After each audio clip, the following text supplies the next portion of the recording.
વડોદરામાં ગાયન વિભાગ ફેકલ્ટી ઓફ પરફોર્મિંગ આર્ટ્સ ખાતે વિખ્યાત ગાયક ગુરુ પ્રોફેસર સમીર દુબડે દ્વારા પંડિત જીતેન્દ્ર અભિષેકીજીની રચનાઓ પર આધારિત કાર્યશાળાનું આયોજન તારીખ 6 ઓગસ્ટ 2025ના રોજ સવારે ગાયન વિભાગના રૂમ નંબર 16માં કરવામાં આવ્યું છે, જેમાં 80 જેટલા વિદ્યાર્થીઓ આજે ઉપસ્થિત રહ્યા હતા।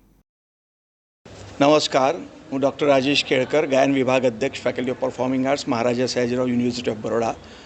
આજે પ્રોફેસર સમીર દુબડે, જે પૂનાના છે, ફિલ્મ યુનિવર્સિટીના પ્રોફેસર છે, ગુરુ છે, માર્ગદર્શક, રિસર્ચર અને ઉત્તમ ગાયક છે, એમની એક કાર્યશાળા રાખવામાં આવી છે।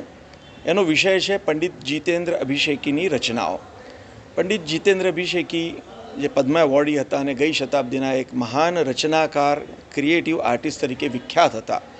એમણે ફક્ત શાસ્ત્રીય સંગીત જ નહીં, પરંતુ નાટ્ય સંગીત, ભાવ સંગીત, ભક્તિ સંગીત, લોકગીત જેવા અનેક ક્ષેત્રોએ અને ઇવન પ્લેબેક સિંગિંગમાં ઘણું એમનું મોટું યોગદાન રહ્યું છે।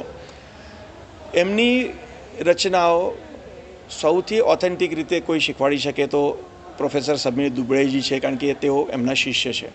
તો એ રચનાઓ આજે લગભગ 80થી 90 વિદ્યાર્થીઓ, જે પ્રત્યેક વર્ગમાંથી અમે સિલેક્ટ કરીને, જેમને આ વિષયમાં રસ છે, એમને સિલેક્ટ કરીને શીખવાડવાનો અમે પ્રયાસ કરી રહ્યા છે અને તેઓ બહુ જ રસપૂર્વક એને માણી રહ્યા છે। આ પ્રવૃત્તિ અમે સભા ગાયન ગ્રાન્ટ હેઠળ દર વર્ષે કરતા હોઈએ છીએ, જેથી ક્લાસરૂમની 4 દિવાલોની બહાર પણ એમને કંઈક શીખવાનો મોકો મળે, એ એમનો આશય હોય છે। મહેન્દ્ર સોલંકી, દિવ્યાંગ ન્યૂઝ, વડોદરા।